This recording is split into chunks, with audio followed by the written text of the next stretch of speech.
Yes, indeed. Welcome into the 8th episode of season 2 of Total Hockey Now here on the Total Hockey Now Twitter, Facebook, and YouTube network. Folks, it's the last regular season edition of Total Hockey Now because playoffs start Saturday. And I've got my line mates as always here. I got at Ant Rivera 86, Anthony Rivera, and at Fuzzy Chris 91, Christopher Morais. I am at Pucking Thoughts, Adam Bernard. One programming note for next week. Mr. Rivera is going to be having some dental work done. Some say it's routine. Some say he might be getting a nice grill put in. I guess we'll find out on the following week. Mr. Jared Moore from my cohort from Rip and Riff will be filling in next week and joining the party in Anthony's spot. So we swap one Devil fan out for another. They're not going to the playoffs, though. Let's talk about some playoff teams, fellas. How do we feel going into this Tuesday night where, a lot of chaotic things could happen here?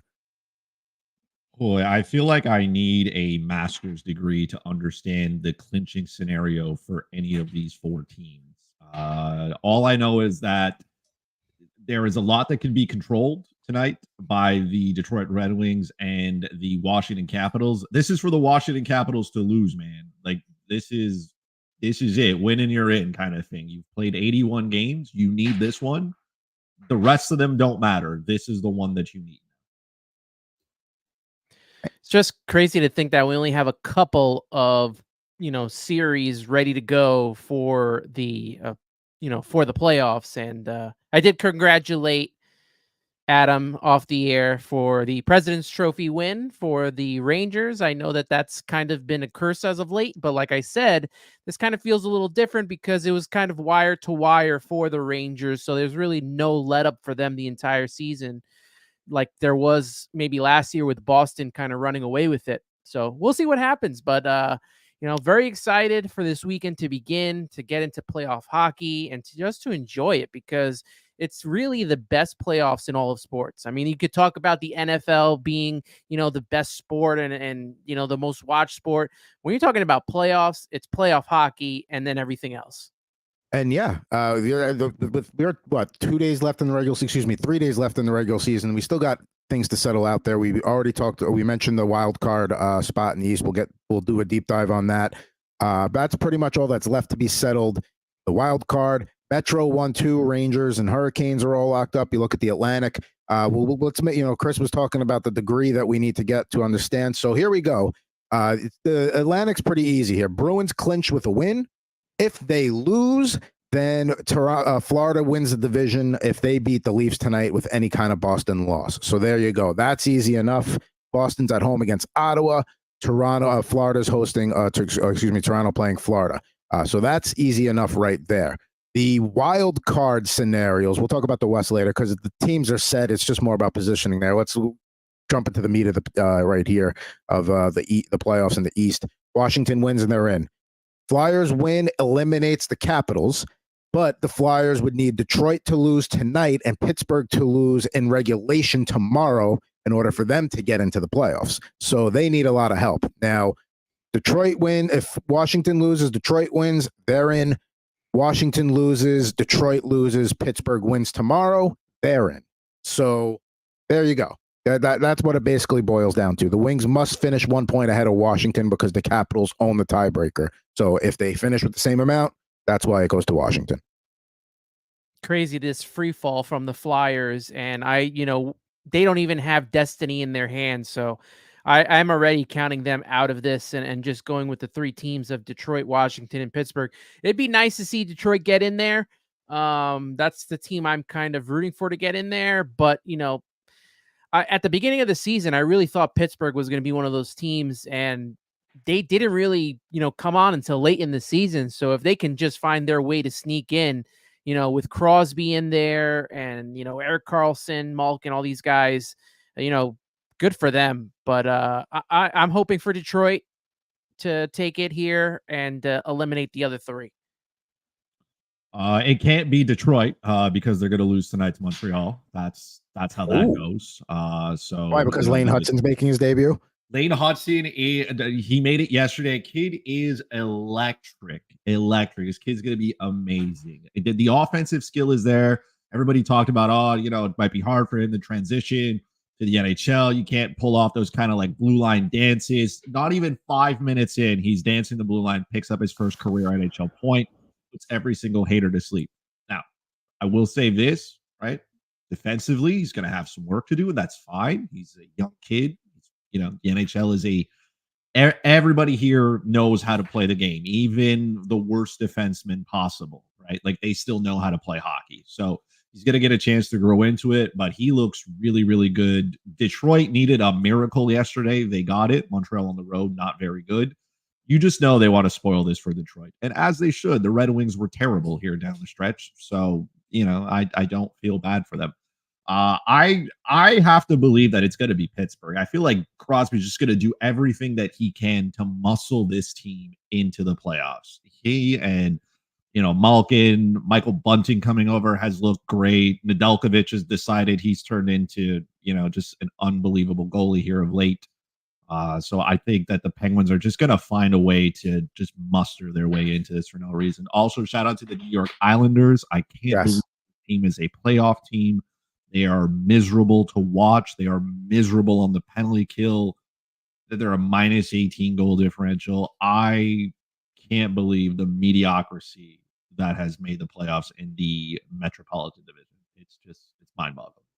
I mean, we're not here to rip on the Islanders, but 28 regulation wins, also looking at that in the stat column right there. But listen, they got hot at the right time. The door was left open by Philadelphia, and they walked in, and they did what they had to do to get there. They're not, scoreboard watching tonight, worrying about what happens in Philadelphia against the Capitals or what happens in Montreal. They're in. They know who they're playing. We're going to talk about that series later. So however you want to talk about the Islanders, they're there. They can take tomorrow night off.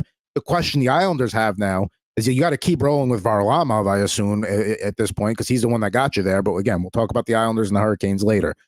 Let's do a little choose your own adventure here, because it's all you're saying Pittsburgh's going to muster their way in. You got Montreal beating Detroit tonight, Chris. So I'm assuming you think the Capitals are going to choke the Philly tonight. You think we got the Flyers winning down there? Look, man, the Flyers are garbage here. They're 2-6-2. They don't deserve anything. They deserve exactly what they have. But I don't know, man. Washington as well. They're a minus 38 in the goal differential. This is not a good team. They're 3-5-2 in their last 10. They're no better. They're good at home, and I think that they are playing at home, right? This game is in Philadelphia. Charlie in Philadelphia. Oh, they're shocked. Forget it. They're shocked. They're done. They might as well just I don't know, after the game in Philly, maybe stay downtown, head over to the Reading Terminal Market, hit up one of those like nice little local artisanal shops, pick up the candy or the cookies the next morning to make themselves feel better. I don't know, man. What Washington's running out Charlie Lindgren again. They are like he's the only reason this team is even close to it, but I don't know, man. I just how many times have we seen Sidney Crosby come up clutch? I mean, he scored the greatest goal in Canadian hockey history. You just feel like he's going to just do everything that he can to pull this team here. There is no quit in him. I'm not saying Ovechkin can't do it, but he is not Sid. I agree that if the Penguins are still alive going into tomorrow night's game, with the Islanders now having the only thing the Islanders should probably do tomorrow night is play Sorokin, just to let him get some rust off. Let him play. Let him at least get some feel back before the playoffs. The game, the points mean nothing to them. But yeah, I think Philly maybe causes some problems tonight. I think Detroit last night maybe gets a little buoyed by the comeback, and they carry that into tonight into Montreal. I don't know if it's going to even get to tomorrow. I think my pick for that second wild card spot at this point would be Detroit. I know we were looking back, I don't know if it was last week or the week before, when we were looking at the schedules, and we said how important that this Philly-Washington game would be.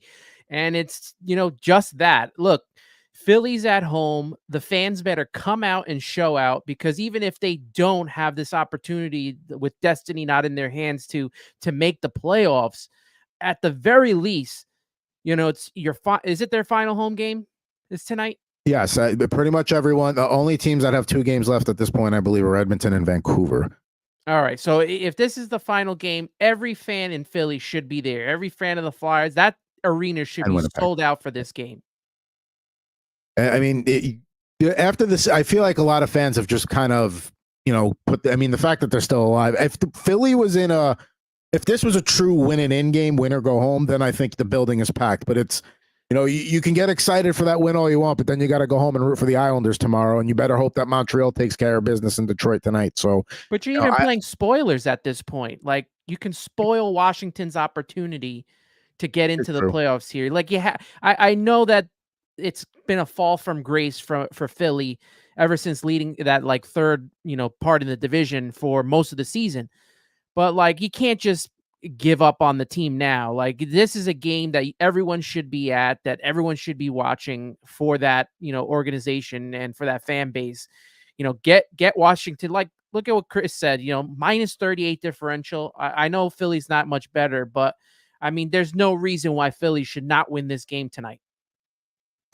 We'll see what happens with the Capitals. They got their win last night against Boston. Boston had something to play for as well, so it wasn't like they played a team that was just laying down and resting up for the playoffs. So we'll see if they can carry that magic 2 nights in a row.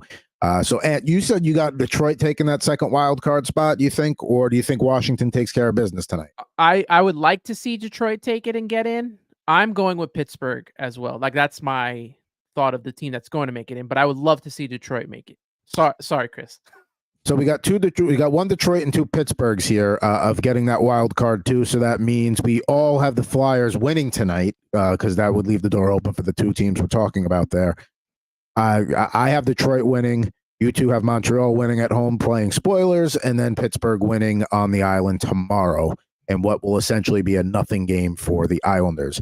And Milo, he's probably going to weigh in here at some point. Now let's talk about, because whoever gets this wild card, and we'll talk Hurricanes, Islanders later.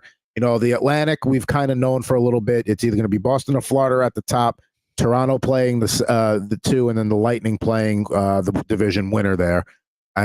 Any of those matchups, I think, are going to be great. But when you talk about the teams that could face the Rangers, does it even matter? I mean, are we giving the Capitals a chance if they win tonight, or the Red Wings if they get what they need, or the other 2 teams? Like, if you talk about the Rangers winning the President's Trophy and like how it's not quite meaningless, but it doesn't really mean anything to the players. I think if you're Chris Kreider or somebody like that on the team who has already won one of those, and it does not matter to you now. Like a team like Vancouver that's on the rise and trying to like have milestones, maybe like a team like that. Not to say they would care more, but it might mean a little more. The first thing the Rangers need to worry about is making this a short series, whoever they play in the first round. Because that has been their bugaboo in the 2 years when they went to the Cup Finals in 2014, when they lost to the Lightning in 2015 in Game 7 in the game they failed to show up for. Heck, even in 2012 when they lost to the Devils and Adam Henrique in Game 6. They got in this trap of playing long series in the first round. We can all agree that no matter which of these teams survives, it's a garbage team. So if you are a true championship contender, you need to dispose of whatever those teams you face in 4 or 5 games. I'm sorry. You cannot let it go 6 or 7 against any of these teams that come in, because then to me, you're not a true championship contender. You're going to have Carolina likely in the second round. If you can't take care of business against those teams quickly, what hope do you have against a team that's 3 points behind you in the standings and might finish 1 point behind you, and you're the best in the league? So that is going to be, to me, the supreme importance. Make it a short series, whoever you play. Well, like you said, I mean, throughout this past decade, the Rangers have just been taking series to Game 6s and Game 7s, throughout, and they'll need to make quick work of, Washington, who's got the minus 38 differential, Philly. They should make quick work of them, even Detroit. Pittsburgh, I feel like, is the only team that would give them a fit. I'm not saying Pittsburgh's going to win. I think the Rangers are still, winning at least the first round. But Pittsburgh would be the team to me that I think would give them the most fit. Maybe push it to like a 6th game, or maybe even a 7th, depending how the series bounces. I could see that, because I mean that's the thing. Like, and a lot of people are on the Crosby bandwagon, as people should. I mean, the guy continues to be a top 10 player in the league and does not show any signs of slowing down. And like we talked about, threw this team on his back a couple of weeks ago and has gotten him to this point here. So yeah, I think at that point that that. A Sidney Crosby-led team with nothing to lose, not being the favorites, coming in with like, hey, we probably shouldn't even be here, playing against a Rangers team that, okay, there's expectations for sure. Yeah, that's a little dangerous, and I agree. I don't think they eliminate them, but that could be a team that all of a sudden we're looking at a Game 6 in the face, and it's like, what are we doing? Why is this going on so long? Yeah, for the Rangers, it's real simple. You don't want to give your opponent any sense of life in that series. You want to smack them early, smack them often, and just completely beat them down. Like, you don't want them to have a hope of saying, "Hey, now we're at game 6. All we got to do, go on the road, try to, like winning at home for that game 6 team is one thing, and then a game 7 is just like it's a coin flip. Even if you have home ice advantage as the Rangers, doesn't matter. You don't want to get to that point. You want to close it out in 5 because you don't want to have to go on the road and then try to win one. It's not something that you want to do. So I think for the Rangers, it's real simple. Go out there, beat your opponents. You're better in every category against the team that you play. You're going to be better in goal. You're going to be better defensively. You're going to be better offensively. You're going to be better in every single category. So there's no reason for you at any point to be giving your opponent life in this series. Beat them hard, beat them often, like just suffocate them. And the other part of that too is, okay, if we assume the Rangers and the Hurricanes are on a collision course in round 2, and we'll talk about that series in a little bit. Raise your hand if you think the Islanders are going to eliminate the Hurricanes. Raise your hand if you think the Islanders are going to make it a long series against the Hurricanes. I don't see anybody's shoulders moving. So there you go. So that's another reason too, because Carolina is more than likely going to be rested and ready to go. So that's another reason there. So we kind of went through the East there. Let's go down through the West and go through those scenarios quickly. Dallas is locked up the home ice throughout the West, and would have to face the Rangers if they met in the Stanley Cup on the road, but otherwise they got home ice throughout. Winnipeg, Colorado locked in as a playoff matchup there. We'll talk about that one too here in a little bit. Looking at the Pacific Division, what we're looking at here is there's a couple of scenarios still in play. The Kings lost to Minnesota last night, so the Vegas Golden Knights could absolutely still overtake them. The Kings have 1 game to go. The Golden Knights have 2. Golden Knights, if they win out, they can jump Nashville for that second wild card spot. With the Kings, would need a regulation. Even with the Kings would still fall below the Predators as a wild card too. So that's the only way Nashville would not be a wild card one, is if Vegas jumps them but doesn't jump for the division. The Kings can wrap up the 3 if they win and get at least one Vegas point. At least one Vegas loss, or it has to go past regulation. Bottom line here, and then you got the Pacific Division. Vancouver in the driver's seat with 2 games to go. If they can take care of business here tonight, they will clinch the division. However, anything less than that, and it keeps Edmonton alive. So, and I think Vancouver will probably be okay to get the division. Although if they got to play Winnipeg on Wednesday, or Thursday, whenever that game is going to be, that's not going to be easy. It's definitely a loaded series. I am very intrigued again in that Central Division to watch Winnipeg and Colorado. I mean, look, Colorado, the worst case scenario has happened here, I think, for them. So the best case would have been winning that division, because for obvious reasons. Now they didn't win the division, and not only did they not win, but they're going to finish as a 3rd seeded team, which means they have to go on the road and win a game. And they have, as dominant as they have been on home ice, they are mediocre on the road. We know they don't have the depth. This is a top heavy team. They're led by 5 guys and a mediocre goaltender. Alexander Georgiev has been a mess. And we knew this, even though he was an all-star. I was told he was an all-star. But I mean, his numbers don't lie. He is not very good. And the last thing you want to do is go into the first round of the playoffs not sure who's going to start there. So this is a terrible case for Colorado. I would have given them the edge if they were the home team, just because of how dominant they've been at home. But Winnipeg has been good on home ice, and they are the team that have allowed the fewest goals on the road. So this is one of those cases where you know what you got to do. There's 5 guys on the other side that you got to limit. You can limit that. Let the depth beat you. You know what I mean? Let the rest of the guys on that lineup hurt you. Don't let McKinnon do what he does. Don't let Rantanen go out and do what he does. Don't let Makar do what he's got to do. Let the other guys around you do the damage. If they do, hey, they did what they needed to do, right? If not, then Winnipeg to me is in the driver's seat. On the flip side, in the Pacific, I mean, Vegas probably wants. I'm not saying you want to pick who you have to play, but Vegas is a tough team to face, just because that lineup's going to get healthy at some point. Mark Stone is there. He's coming. It's not a question of if It's a question of when. And I feel like even like to me, they don't want to finish in that spot. You want to move up, even if you have to play Edmonton, right? I don't want to play Dallas. You want to avoid Dallas. You don't want You Dallas. want to avoid Dallas. Dallas is a complete hockey team. This is a deep roster. Their goaltending is good. Their defense is good. That's not a great matchup for Vegas here. You don't want to have to go there because then he went out and got all these pieces. That match, like, are they better than the Dallas Stars in a 7-game series? No. Could they potentially beat the Edmonton Oilers? Sure. The Edmonton Oilers have holes in their offense. They have holes in their defense. Who knows how their goaltending does, right? The same thing with the Vancouver Canucks. We don't know how, Thatcher Demko's health, how he's going to be. Is he going to be up to speed, even though he's missed all this time? Vancouver has a great offense. Not taking anything away from them. Their defense does a good job. Big bodies, everything. I'm just saying, if I'm Vegas, I have something to play for tonight. I do not want to face Dallas. I'll face anybody else that gives me, at least I feel mentally like I have a chance. I do not want to face the Dallas Stars in the first round, having to travel as well. The good thing for Vegas is their last 2 games are at home against Chicago and Anaheim. So if they can't get 3 out of 4 in those, then, there you go. The other thing here, too, looking at the West, and you talked about, Dallas being they are really a strong team and like avoiding that wild card, too. If I'm Edmonton, I'm rooting for the Kings so bad. I do not want to see Vegas in the first round. Vancouver is going to get Vancouver is probably playing Nashville at this point. They do get Thatcher Demko back tonight, which is great because they'll get. I wouldn't be surprised if they play in both games before the playoffs just to make sure he's back in a groove. So if you're in a fantasy championship still this week like me and Demko came back, that was a nice little boost. Can't believe I'm in a league where we're still playing, but nonetheless, here we are.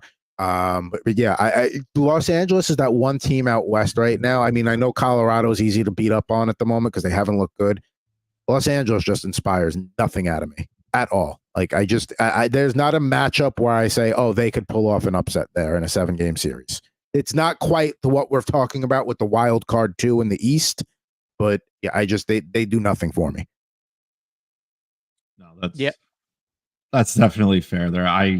The path to success for them is difficult. I will say that.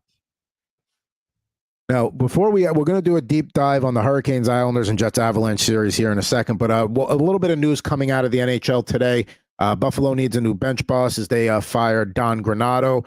Not a unsurprising move, but I mean, when we came into the season here, we thought the Sabres were going to be a team that was going to be like, in the wild card 2 mix. We should be talking about them tonight, and we're not.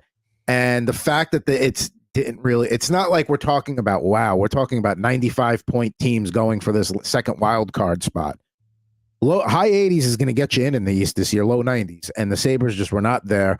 Season was derailed a little bit by the Tage Thompson injury that kept him out for a while, and our boy Devon Levi just not living up to expectations. Can't really blame the coach on that there. Just a note here that 7 coaches in 11 years for the Sabres, and none of them have seen a winning percentage of above 500 in that time. Rough times in Western New York. Now, they make the middle stat for Byram trade at the deadline. Will we just a year early and next year is where they make that jump and we're talking about them for a wild card team, or are there more problems here than we realize? No, I need to see it to believe it now because we said that this year. And then, this is a team that missed the playoffs by 1 point last year and they employed Craig Anderson for, a long time. And then, like Ukko Pekka-Luukkonen has been really good and they still didn't have a good season. So I need to see it to believe it at this point. They have started to rotate through head coaches, and teams don't have success when you're changing coaches like diapers. So there's got to be some consistency there. This isn't a bad team by any means. Their defense is extremely young, and that is tough because like all those guys are going to get good. Dahlin is elite at this point. I'm expecting Owen Powers to take his leap. Owen Byram's going to get more ice time. Like that's a really good, 3 guys on the blue line that can have success. And offensively, look, they have players who can play. Like Tage Thompson is there. Yes, the injury probably didn't help, but Jeff Skinner is there as well. Tuck is there as well. This isn't a terrible team. They need to play better, and that's not something that they did very much of this year. They didn't play well. This was a bad hockey team all around. Maybe Granato didn't get the most out of his players. Maybe it's not entirely his fault, but like the Buffalo Sabres are not a rebuilding team because they have got pieces in place. They've gone through that rebuild-ish because they got Dahlina, they got Powers, and that wasn't because they were a good hockey team. So they've gone through the phase of where this is the point where they should be getting better, and this year they regressed. So maybe you need somebody to come in with a little bit more structure for this team. Maybe these guys need to gain an extra year, but I need to see it to believe it before I think that they can compete in the Atlantic Division because there are lots of good teams in the Atlantic now. I wonder if going to Levi from the start was the issue here and not bringing him up slowly with looking in net to start the season instead of having Levi, right at the start, because we all hyped him up. We all did. He did. And we all thought he was going to be really good, and he just didn't land. And I wonder if they would have went in the opposite direction, brought him up slowly, if that would have made a little bit of a difference. Because like you said, they're not an awful team. They should have been in the wild card 2 mix, and they just weren't. So I assume that we'll be talking next year at the beginning of the season if Buffalo is going to be that team that is going to, fight for a wild card again. I feel like they're in a different position than maybe say in Ottawa, which I don't have any faith in Ottawa, who I also thought was going to be a wild card contending team. So, they have the pieces there. Like you said, they have the young defense. We just got to see how they man that net and the goaltending. And if they make that right move to, set themselves up so that they can, get into the wild card next year. You bring up an interesting point there with the expectations, because we were on this show, we were saying like, hey, if Bedard gets hurt for an extended period of time, Levi might be a good, Calder bet, if you get, and then that just did not pan out. And frankly, none of the rookies really, even with the time Bedard missed, he never really had to worry about the Calder because nobody really put up a fight in that regard, especially Devon Levi.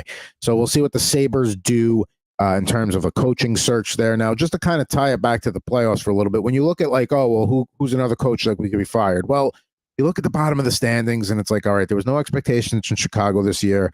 Who the heck knows what's going to happen with Arizona and Turizny with the move? We'll talk about that later. The Devils already made their move. The Islanders already made their move with Patrick Waugh. I've heard Mike Sullivan could be out in Pittsburgh regardless because they're looking to maybe start over a little bit, but who knows how this stretch run has affected that. San Jose's not going to fire David Quinn. Rick Cronin's not going anywhere in Anaheim. So I don't know how many coaching changes we'll really see. But that was one that I was not surprised by there. So there we go. Sabres fire Don Granato, or as they like to say, they've relieved him of his duties, which I've always been like, oh, thanks, you're relieving. I don't have to come to work today. Thanks, appreciate that. So now let's talk a little. We're in the Eastern Conference here. Why don't we start with there's only 2 series that we can actually preview here. So let's start in the East here.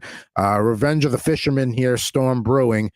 Islanders and Hurricanes, 2 very fiery coaches there, Rod Brindamore and Patrick Waugh. And when we talk about this series, it's we don't have very high expectations here for the Islanders. We kind of alluded to it earlier.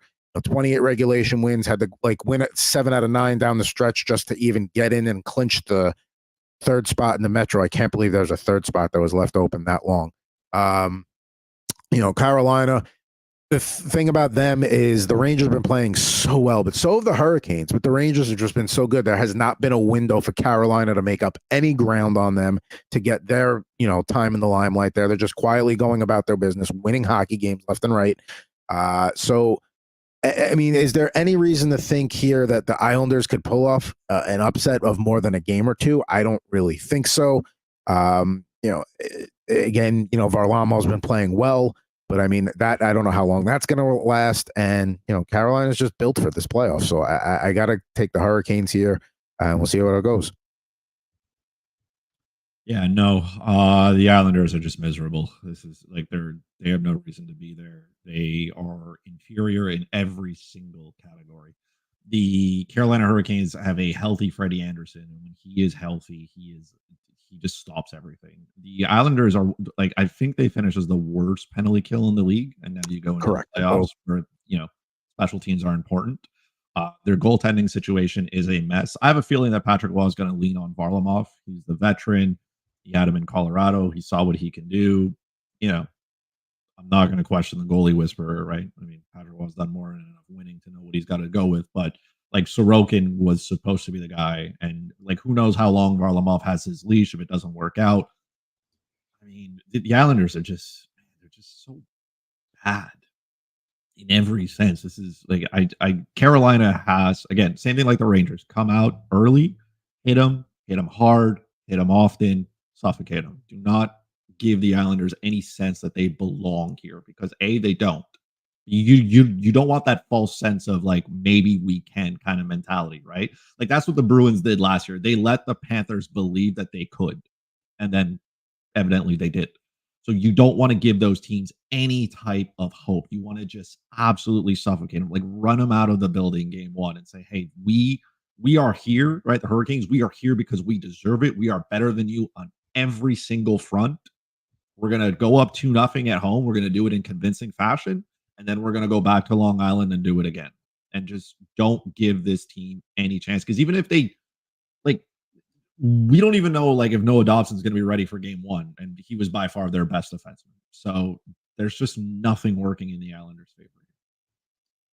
Noah Dobson actually was second in points on that Islanders team. So yeah, they're definitely going to need him. Hopefully he could get healthy. I think, like you said, I think that they go with Varlamov. I mean, he was the better goaltender over Sorokin this season, just has a better save percentage. And you want a goalie that's going to stop as many as possible, especially against this Carolina Hurricanes team, which, shows out in the playoffs and can score a lot of goals. I mean, I saw it last year when they played the Devils in the second round. It was just very frustrating. Like you said, they suffocate you.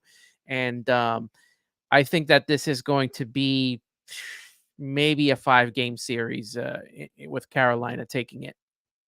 You look at the season series, back in November, they played twice. They split a pair of overtime games, and the Islanders won a couple days before Christmas 5-4. Then back on March 19th, the Hurricanes won 4-1. But the Islanders back at mid-March at that point, that was right before the turnaround happened where they went on their run and got themselves into the playoffs. You mentioned Patrick Roy, the goalie whisperer, Chris. What I like is, listen, there are a lot of coaches that would have had a tough time maybe sticking with Varlamov just because Sorokin is supposed to be the guy. He's paid like the starter and all that. Patrick Roy doesn't care. And as a goalie, he's gonna know better than anybody when it's time to get off the Varlamov train.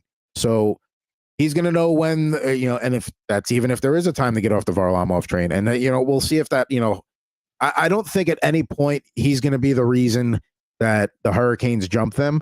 But, I think maybe some of these games will be close. But, I mean, they met in the playoffs last year. It went 6 games. I'm kind of with Anthony on this one. I'll give the Islanders one victory there. But, I mean, Carolina's been a wagon lately. And they've, like pretty much wire to wire. Not they had a little bit of a bumpy period, but they've stayed towards the top of the Metro all year. They've been right behind the Rangers.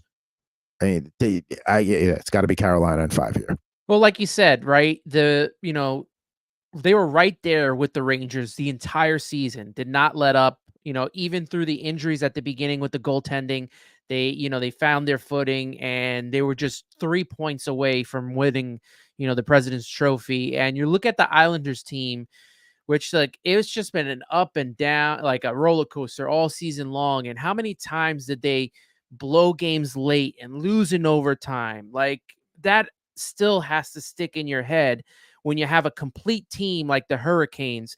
If the Islanders don't get off to winning game one, or if they are leading in game one and blowing it, I think that's going to, set in with the team, whether they have Patrick Roy in, on the bench or not. I think that this Islanders team has been through too much back and forth all season. And then you look at the Hurricanes that went to the Eastern Conference Final last season and have played just amazing all season long. Like it's just two different teams, two different philosophies.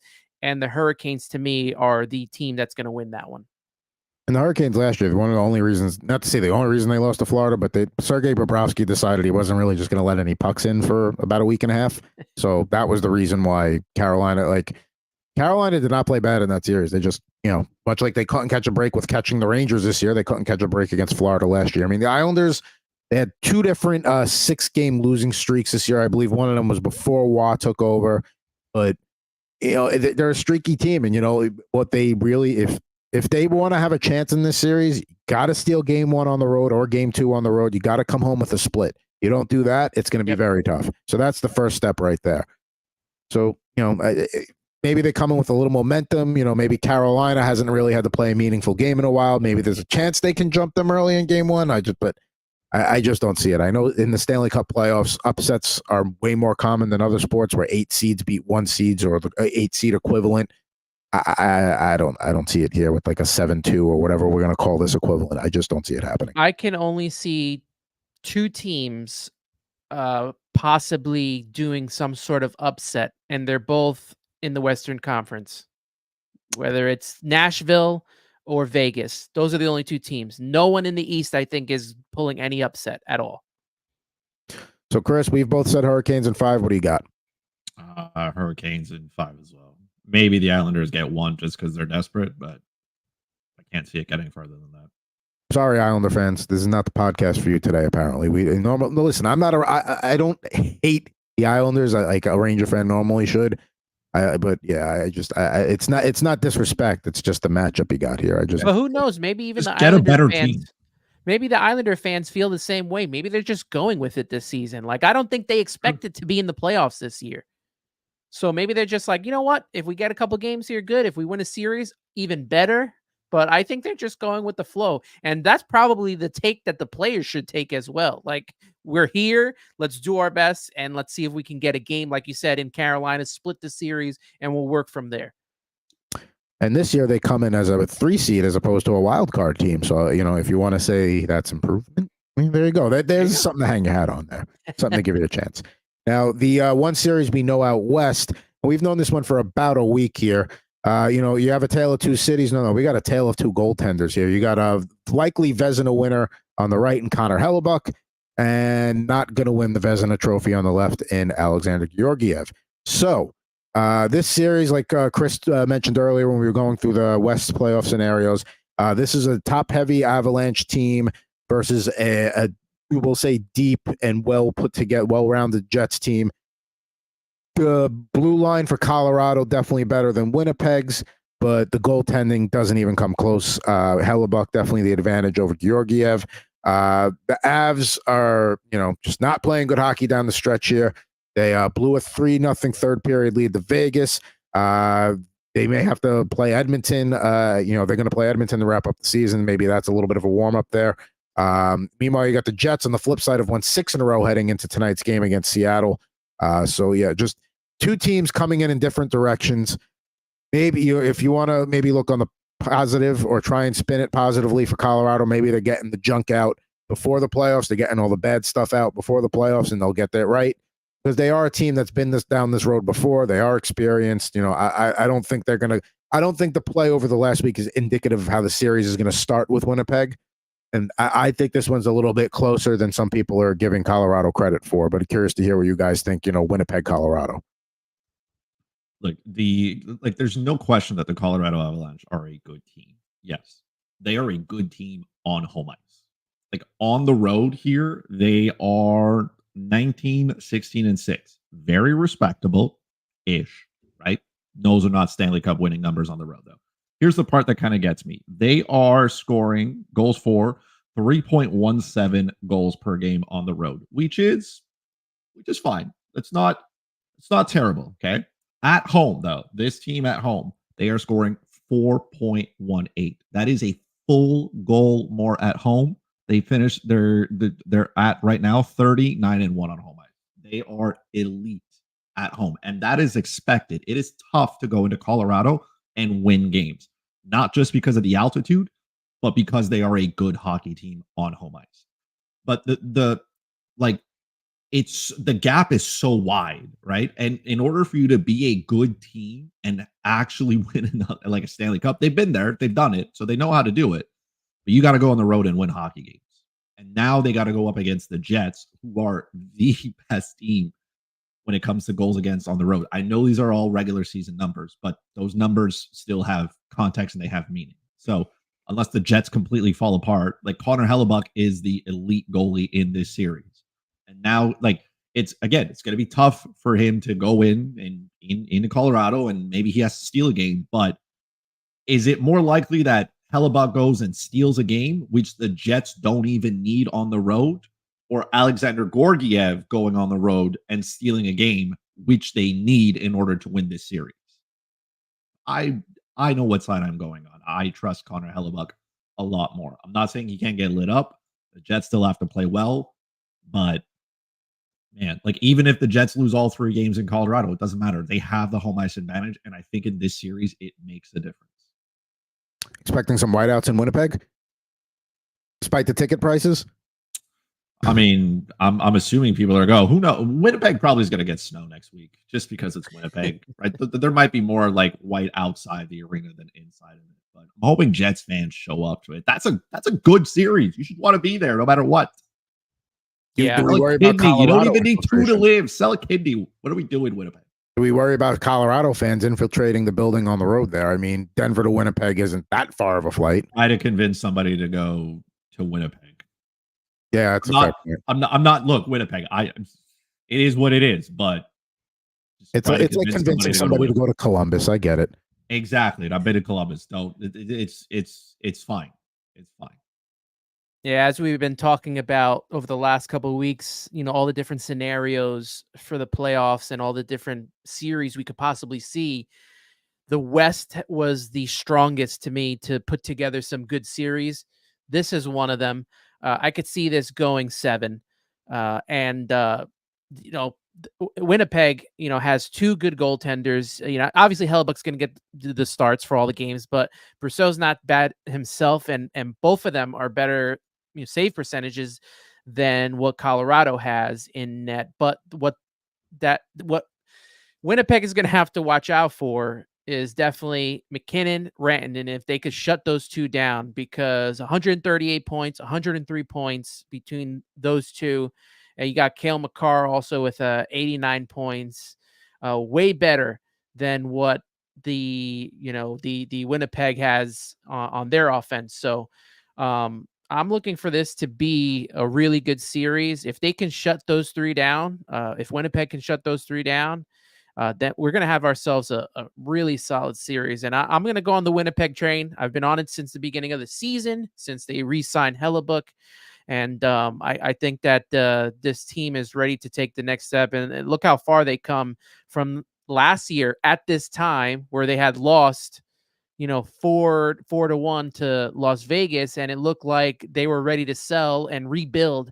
And now we're looking at a team that's probably contending for a Stanley Cup championship. A team that would also give Dallas fits in the second round if they got there. So yeah. Now, if you're a Colorado fan thinking, like maybe Landeskog could be back at some point, well, he's still not close to being a participant in practice, according to Coach Jared Bednar. So they're saying he could be back around the playoffs, but I mean, he's going to have to skate for a little bit first. He's going to have to get, so I don't know if it changes in the next couple of weeks, or if, they beat Winnipeg, maybe next round is more of a consideration for Landeskog. So we got both going for Winnipeg here. I'm going to flip the Alexander Georgiev argument the other way. If Georgiev plays well, that's a real problem for Winnipeg, because that's the one X factor they really have. So, I there's just too much with Colorado. There's too much there. I know they're a top-heavy team. Winnipeg is deep. Winnipeg can roll 4 lines. They've got the goaltending. They've got while Colorado may have the better blue line on paper, when it comes to playoff-style hockey, Winnipeg has a blue line that's very good for what you need in the playoffs. It's really tough for me to go against Colorado. I mean, right now, I think we're judging the Avalanche at their worst, and this is not I think they will bounce back and be playing better hockey here. So, again, I think this is a long series. I think this is one we're looking at 7 games, but I got to lean towards Colorado here. It's not a knock against Winnipeg. I just think that they're going to buckle down, and sometimes those teams that have been through the long roads in the playoffs before and have faced adversity before, they know when the chips are down what to do. Colorado knows they're, limping down the stretch here. They're going to have to play one more game against Edmonton later in the week. So, there'll be a little bit of a tune-up there, especially if Edmonton needs that game for a potential division. I think Colorado will bounce back, and it'll be more of an even series than what we're handicapping right now. 2 points here. One, Alexander Gorgiev finished this year with the most wins in the NHL. He had 38.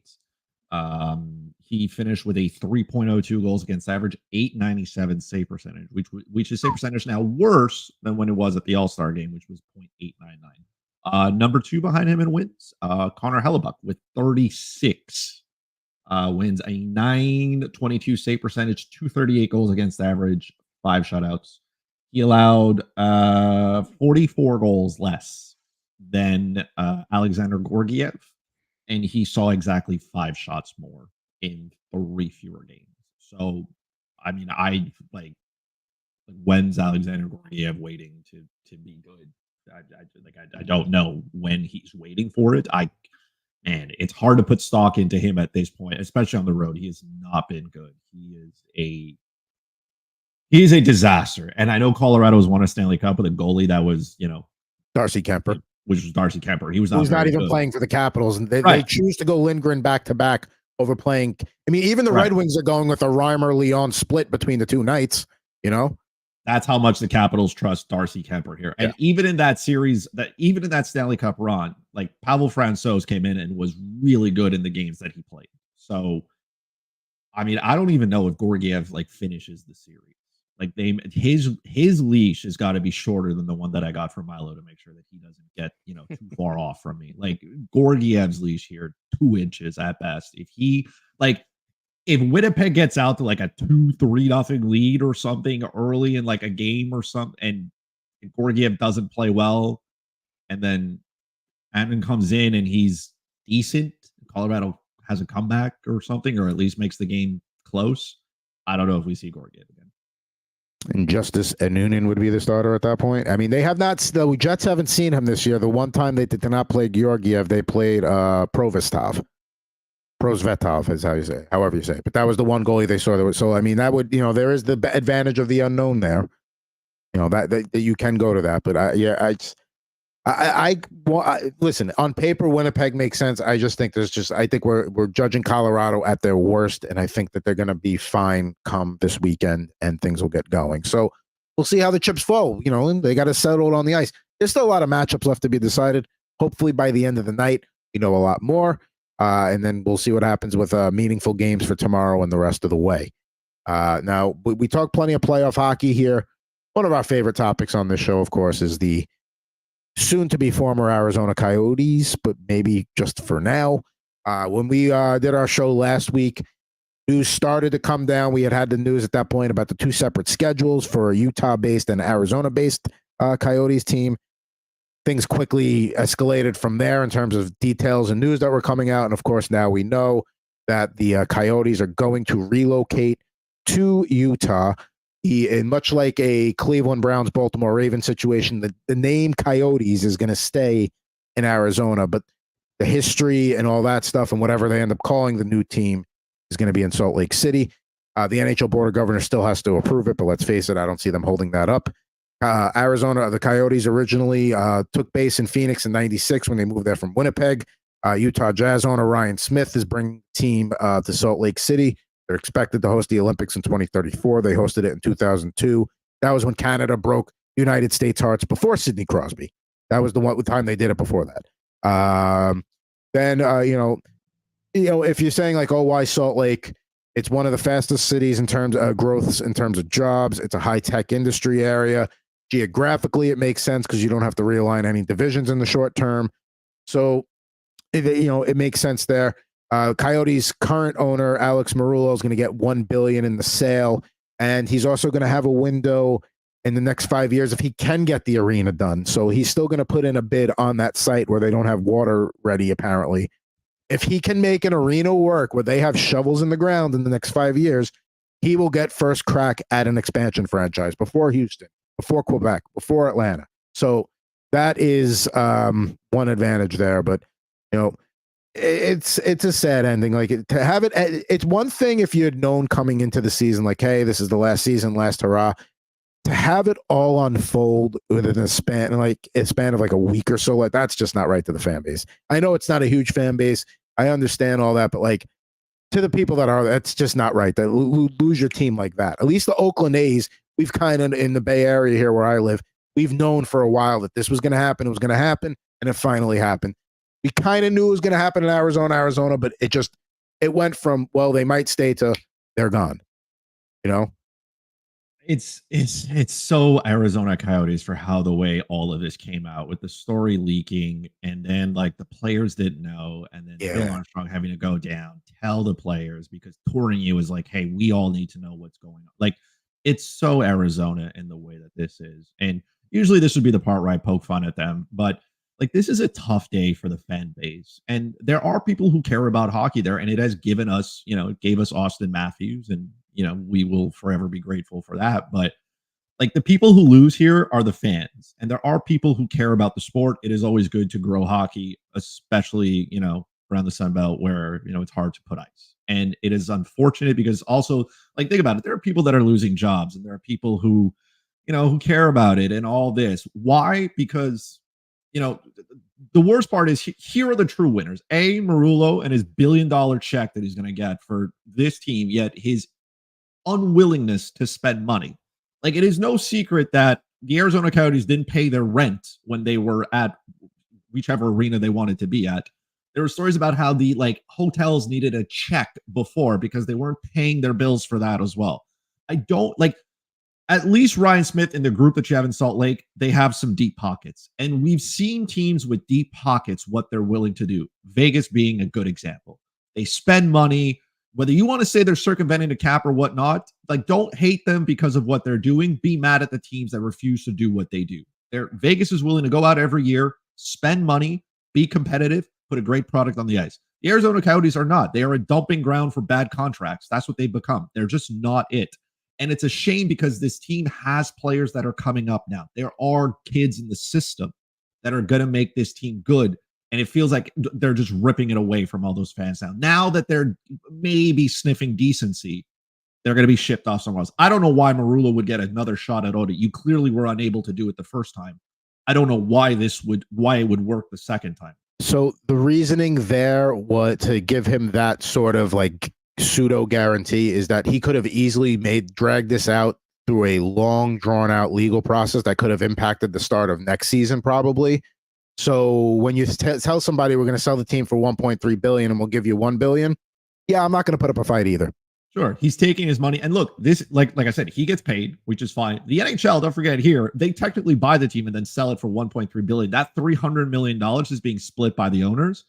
So owners collect some money. They're happy with that as well. Obviously, the NHL didn't want them to play at Mullet Arena. Finally, I think we all agree with that. You don't want to. But from a hockey-related revenue as well, everybody's going to be happy here. I get the players may not be happy to go to Salt Lake because, they're leaving their nice, weather. And I get maybe they can't go to the arena in flip-flops. But this is a good part here. Hockey-related revenues go up. Players make more money. Everybody from that standpoint. The teams don't have to shovel over money anymore to this failing franchise. I get it. I will say this. I do see a silver lining here for myself. Because if you do, let's say you do expand. Let's say, right, you go to Salt Lake. Everything works out there. Humpty Dumpty, it is what it is. At that point, let's say Marullo does get a team. Let's live in fantasy land. Let's say, I don't know, he puts a shovel in the ground and they got this nice arena. They put piping and water and all that fun stuff in the desert. All the basic amenities. All the basic things that you need to run a hockey team, and you got ice. Let's say he puts a team and they say, you know what? Here, Arizona 2.0 comes back. You have an odd number of teams now, and you have one extra team in the West, which means you would need a team in the East. Atlanta. It's not going to be correct. It's not going to be correct. We're not doing that as well. We're already going back to our ex-girlfriend here, which is the Arizona Coyotes. Okay, we're not doing that. There's an arena in Quebec. It's built. It's ready. Now, that's my silver lining. Let's follow the timeline here for a second. So, wasn't it less than a year ago that like Salt Lake City was like, oh hi, by the way, if we ever got the chance to get a hockey team, we'd be really happy to have one, and we'll do what we got to do. I mean, they wanted an expansion team, but they were willing to get the team now. They waived their desire to get the expansion team to get the team now. That's part of the reason why the relocation just happened so swiftly. Atlanta came out 2 months ago and was like, hey, by the way, if you expand, we'll be happy to have a team again. come to us. So it's just like, it's almost like the same pattern is starting to happen again. And they haven't gone back to Quebec yet, even though they've had ample opportunity. Houston is sitting there kind of like a Salt Lake Part 2, a basketball town that's saying like, hey, we're willing to share a building. We'll buy a team. So yeah, I understand Gary hates Canada. Okay. And that too. Gary hates But Atlanta has had 2 cracks at this, okay? That they've had their fun.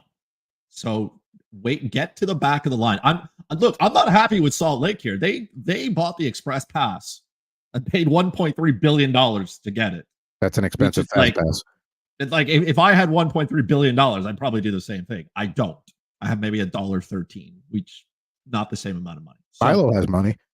Milo has no money. He's actually the negative here. Oh. He could not also buy the pending sale of the Arizona Coyotes. So to me, the silver lining is that they're going to need a team of the East. And I mean, man, I can't go you're going to go back to Atlanta, another place where it hasn't worked. Like, I just no, just don't do that. I'm trying to hold on to some hope here that we can get Quebec City. It's 5 years away. So first of all this falls apart because Marullo has to put shovels in the ground. And I don't know, man. Is plumbing hard to put in the desert somewhere where there is none? How do we build a whole city with water? I feel like this isn't like Roller Coaster Tycoon back when I was 8, where you just click a button and it builds.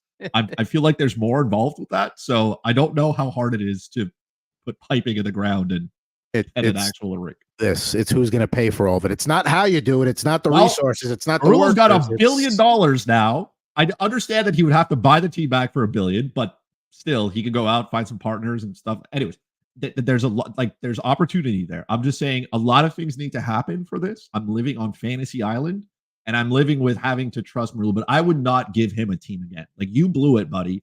You need owners with pockets that are willing to burn so that you can go out and build competitive teams. And Marullo has proven that he does not want to do that. He doesn't want to pay rent. Why am I giving him a team again? Why? Why would I do so? Just don't expand for 5 years. Let that waiver run. And then, I don't know, go somewhere else. Why would you want to keep funneling money over here and having to, pay alimony to the poor Arizona Coyotes who can't put a team together so they can house off all these terrible contracts that nobody wants? And I do think that the Coyotes being relocated takes a huge amount of pressure of wanting to expand off, and that you don't have to necessarily rush it anymore, because now you've got that one black eye situation. You've now got it settled. They have a home. So now, because you had to worry about relocating, or are we going to I feel like now they can kind of, not to say they don't want to expand, but it's maybe the pressure isn't there to have to try and move it as quickly along to help resolve the Arizona situation. Now you've got that done. Now you can kind of do it the right way. Well, yeah, they feel bad for the fans, though. I do. Also, fun fact: tickets at Mullet Arena going for a crazy amount of money. Yeah, for the last game, they're doing a watch party and all that. I looked and I thought those were tickets to watch the Habs at the Bell Center tonight. Those are not. That is to watch hockey in Arizona. And I was like, I can't believe that price tag would ever be a thing. But it is a sad day for the hockey fans there. It sucks. It's terrible. And it's through no fault of their own. They've had shitty owners, and unfortunately they lose. Hey, look at the over the last decade, right? They got, 2 expansion teams, and now the one relocation. I think that they want to take a rest and a break from all of that with this now move to Utah. And I wonder if, because they really only have the Utah Jazz, if this brings now more fans to start watching hockey. You also had when Vegas moved, they're the only team in town. I know Seattle has a little bit more teams where they are. Mariners, yeah, but you think about Houston, they got, baseball, football's big there, basketball's big there. How much room do you have for hockey? Same thing for me applies to Atlanta as well, and all the mistakes that they've had over the time that they tried getting hockey over there. But you got the Braves and the Falcons and the Hawks. And Atlanta college football too is huge in Georgia. Yeah, so. Yeah, and to try to get fans to now concentrate on hockey being added there, I just feel like is a missed opportunity. Whereas in the beginning, I was like, oh, why don't they just move to Houston? I kind of see moving to Salt Lake making sense because they'll be one of the only teams in town to go along with, I guess, the Utah Jazz, which to me, I feel makes some sense at some point in time for Quebec to be a team, because there would be the only, I mean, obviously Montreal Canadiens, but like Quebec is its own thing. So, and they have the arena already made. So at some point that has to be, I don't even discuss, like, do we even hear Gary talk about it at all, Quebec? No, because he probably just gives the generic, when the expansion opportunities happen again, we'll explore all sites, blah, blah, blah. Because here's the thing, like you're still at 32 teams right now. So like Chris said, if you expand one, you got to expand another way. So that's 2. So now you're going to have 9-8, 9-8 in terms of your divisions and your conference. At that point, you may as well go to 36 and just stay there for a while. So then you can give it to Atlanta. Also, I will save Anthony here from the angry DMs that he may get from the good folks over at Salt Lake City. Real Salt Lake, their MLS soccer team. Oh, man, you don't want to. And in Seattle, the Sounders are also big up there. Correct. Right. I will say this: MLS used to get a little bit of disrespect. It's up there now. I mean, people go, they expand. The sport's growing. They're not getting rid of teams. I just want to save Ant from the angry, messages that he may get from being like, "Hey, man, you forgot about the Real Salt Lake team soccer," and then Ant come out in force. That's it, but there's all 7 of those fans are going to come out at you. Okay, so there's a better chance for fans to latch on to hockey in Utah than there is if you're moving to Houston, where you got the Texans, you got the Astros, you got even if you want to expand all of Texas's teams, you look in Atlanta, we talked about the college teams and the Braves and the Hawks. Real Salt Lake soccer, but how big is soccer over hockey? Like maybe I feel like it's more in Seattle. Like Seattle is more the big team with soccer, but like now they don't have the Seattle Supersonics in basketball. So like now that's where the hockey team can swoop in. Which the Seattle is the NBA's Quebec in that regard. Just to kind of go one of 2 ways here, right? So Seattle is a great market for sports, and the Kraken have been fine, and it, like all the other things around, hasn't affected. Or it could be the Vegas effect. Hockey was the first, like, of the big 4 to go to Vegas and say, "Hey, we'll do this," and now everybody else has come out. So did that help maybe Vegas kind of build a fan base? Sure. Again, don't forget, I mean, they spent money in Vegas, and it is a show. So when you go, it is like it's a whole spectacle event. Again, there's good, like they want that team to be good. They want it to be competitive. They spend money. They bring in players. It's exciting. It's easy to get to become a fan of that. It's easy. So we'll see. If Salt Lake is willing to do the same thing, and if Smith and their whole group are willing to say, "Hey, we'll empty the pockets to go out and get the players that we need to come here." I don't think it'll be as tough to convince players to go to Salt Lake. It's not Arizona weather. I understand it's Salt Lake. It's still pretty there, though. I mean, still in the nice. You could live in a lot of worse places. You could live in Columbus or downtown Buffalo. Players still go there. So that's Johnny Gaudreau's preferred destination. So you telling me you can't convince somebody to go to Salt Lake for some good money? Sure. The thing about Vegas, though, I mean, it's been talked about ad nauseum, but I mean, it was the perfect mix. It was because the teams were throwing picks and prospects at them because they didn't know how to handle the expansion draft. 2, they go to the Cup Finals in 1 year. 3, you're talking about, one of the best places in city, one of the best places to have a good time on earth is Las Vegas, and they leaned heavily into that with they did everything right. But the thing that's important is when you're a first team into a town, and that doesn't really happen anymore, you will always hold a special place in your hearts. The Phoenix Suns can be miserable for the rest of their lives, and Phoenix people will still love them because they were the first pro team into Arizona. So Vegas just had everything going for them there. Now Salt Lake wouldn't be the first, but second, and I think it's going to do just fine there. I don't think we're going to be like looking at Salt Lake like, oh God, now we got to move another team again because it's not doing well there. I think they'll be embraced. I think they'll do well. They have ownership that wants to spend money. Let's just see how quickly the turnaround happens here, because it's amazing what happens when you actually pump money into a team. Now, the thing we're all going to be excited about is what are we going to call this team? Because like we said before, the name Coyotes stays in Arizona. Like the Cleveland Browns got to keep the Browns when the franchise moved to Baltimore, became the Ravens. Now, some people are going for the snow thing, but you got the Colorado Avalanche next door, so maybe you don't want to step on those toes with like something like the Utah Yeti or something like that. I did not know this till I was like reading about it. They are the Beehive State. bees are big in Utah for whatever. So apparently, like when the Mormons were settling, they had to bring European honeybees over because that was their only form of sweetener was honey. So like whatever, they're the beehive state. So we've heard Utah buzz, swarm. Stingers would be a homage to the old Cincinnati Stingers back of the WHA days. So I mean, it'll be. I really hope there's a fan vote just so like Hockey McHockey Face or something like that can win the fan vote or something. Like learn from other things. Don't leave it open to fan vote, or just don't have a write-in spot. Just limit it to like 3 options. So that's going to be exciting to see what the team colors are and all that stuff. That's the fun stuff here. I do like the Salt Lake City Stingers. I think that's a solid name if I was to choose one. Well, that's another thing too. Are you going to go with the Utah or the Salt Lake City for the marketing? Because that's another thing too. I mean, the Jazz or the Utah Jazz, I would think you go with the state, but you never know. So good stuff there. Now, we always wrap every episode with sweater weather, and we're going to make this a Phoenix/Utah themed one. There you see up on the screen, we got the old Utah Grizzlies jersey from the 90s, current ECHL team. And then on the right, we have the old Phoenix, not Arizona Coyotes jerseys there. The difference being you could see like on the elbows and then like on the bottom there, where it's got that like tan kind of design, which is like very 90s looking there. So a little bit of the current look with the throwback look. You got the Grizzlies with that nice little bear paw swipe across the bottom from the 90s. So out of the gate here, which one are we buying? You only got money for one. Going Phoenix or Utah?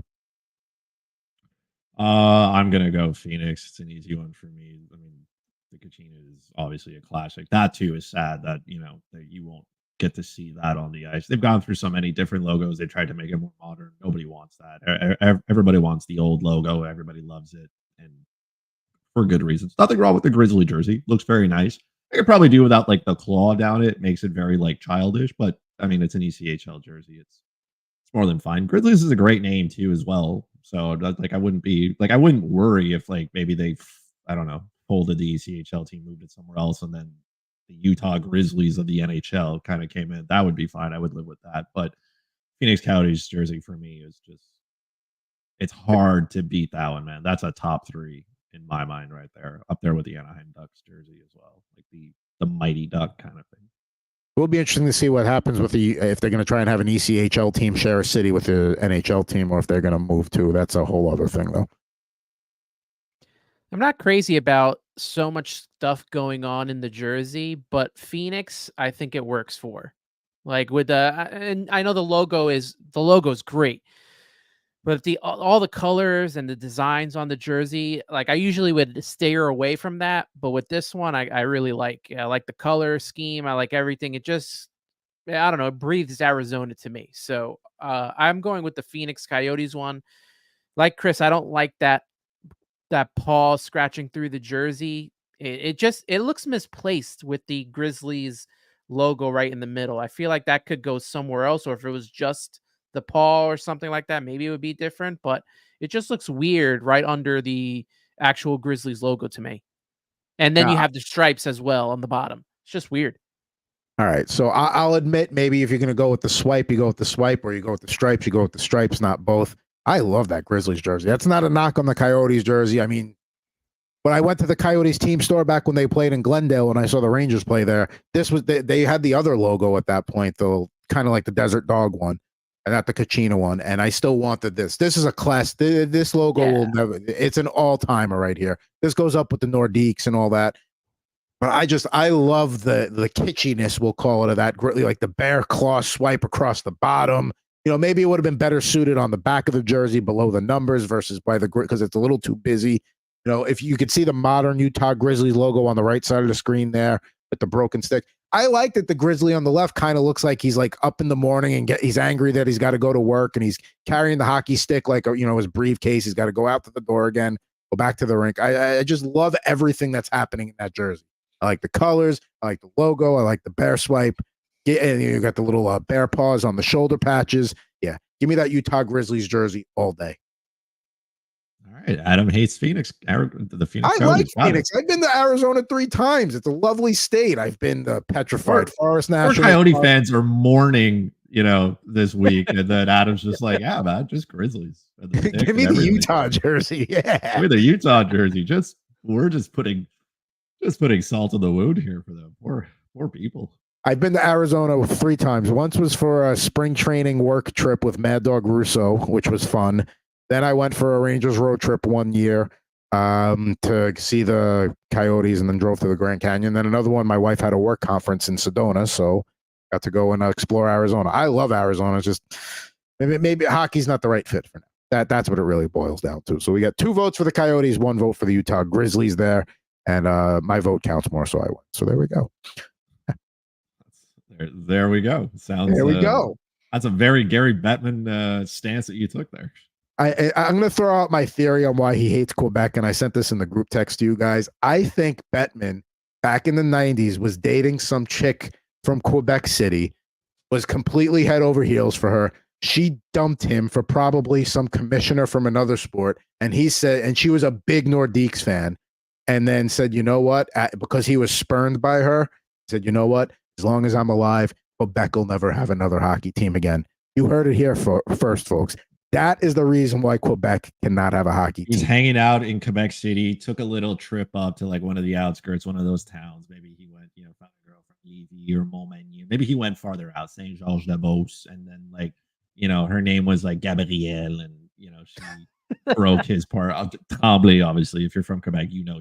So, and then she went off with a Régent from Lac Beauport, and that was it. Gary's like, we're taking this team, we're moving it out, and that's it. So Gabriel probably broke his heart, and now he hates Canada. He hates free healthcare. He hates poutine. He hates maple syrup, and he would much rather move a team anywhere else. He'd probably put a team on the moon before he puts one in Quebec City.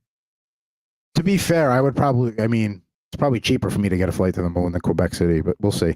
But yeah, I think that's what the theory is there, that he got spurned by a woman in Quebec, and just he has taken his wrath out on all of Eastern Canada. We'll never have the Quebecois to have a hockey team in Quebec City again. So that's what happened, folks. And if you want, you'll reach out to the show. Let us know. If you got theories on why Gary Bettman hates the Eastern Canada and Quebec, let us know. Total Hockey Now on Twitter, Facebook, YouTube, totalhockeynow@gmail.com. Love to hear from everybody there. Now, that does it for the NHL regular season editions here of Total Hockey Now on the Total Hockey Now network. Now, when we come back next week, on next Tuesday, we mentioned Anthony's going to have the week off. One of my line mates will be down for some dental work. Jared Moore will slide right in his spot on the line, and we'll get things done. At that point, we'll have we'll be a couple. Excuse me, that's going to be the next week is the 23rd. 2 weeks from now is going to be when he comes off. I had my dates mixed up. Nonetheless, we'll have some playoff games in the books by next Tuesday to talk about. We'll have a little temp check of the series and see where things are going. Spend a lot of time with the playoffs on the next Tuesday edition of Total Hockey Now. But that'll do it for season 2, episode 8, pre-playoffs. Thank you so much for tuning in. Of course, we got other things we like to promote here. We got the Slapshot podcast that Chris does. We got Subway to Shea. If you are into Mets, NL East baseball, that is your spot right there on all the platforms at Subway to Shea. And of course, tomorrow, Jared and I will be doing Rip and Riff. We're going to be doing some football NFL draft talk. We're going to have Bill Zimmerman on from Windy City Gridiron and the Bears Banner podcast, talk a little Caleb Williams. But yeah, that's going to do it for this edition of Total Hockey Now. We'll be back with you in 7 days. It's been fun, fellas. My line mates at Ant Rivera 86, at Fuzzy Chris 91. I am at Pucking Thoughts. Be back with you next Tuesday, begin in the middle of the playoffs on Total Hockey Now.